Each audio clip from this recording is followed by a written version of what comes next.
Good morning. இன்னைக்கு thought for the டே மரியாதை, respect. Respect, don't expect respect.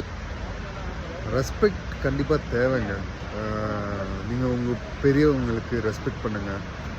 உங்கள் higher official வேலை செய்கிற இடத்துல உங்கள் டீச்சர்ஸ்க்கு எல்லாத்துக்கும் ரெஸ்பெக்ட் கொடுங்க. நீங்கள் எக்ஸ்பெக்ட் பண்ணாதீங்க, நீங்கள் மற்றவங்களுக்கு ரெஸ்பெக்ட் கொடுங்க. மரியாதையை நீங்கள் எதிர்பார்க்காதீங்க, கேட்டு வாங்காதீங்க. கேட்டு வாங்குறதில்ல மரியாதை. உங்கள் நடத்தையில், உங்கள் செயலில் எல்லாத்துலேயும் ரெஸ்பெக்ட் வந்து தானாக வரணும்.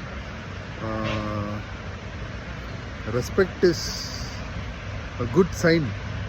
உங்கள் வாழ்க்கையில் முன்னோக்கி போகிறீங்கன்னா கட்டாயம் பெரியவங்களுக்கு ரெஸ்பெக்ட் கொடுங்க. உங்கள் ஹையர் அஃபிஷியலுக்கு, உங்கள் மேனேஜருக்கு, உங்கள் ஓனருக்கு, உங்கள் டீச்சர்ஸ்க்கு, ஃபஸ்ட்டு கடவுளுக்கு மரியாதை செலுத்துங்க. ஏனோ தானோன்ற ஒரு லைஃப் வேண்டாம். Respect all, no without any expectation. Good morning, have a nice day. Thank you.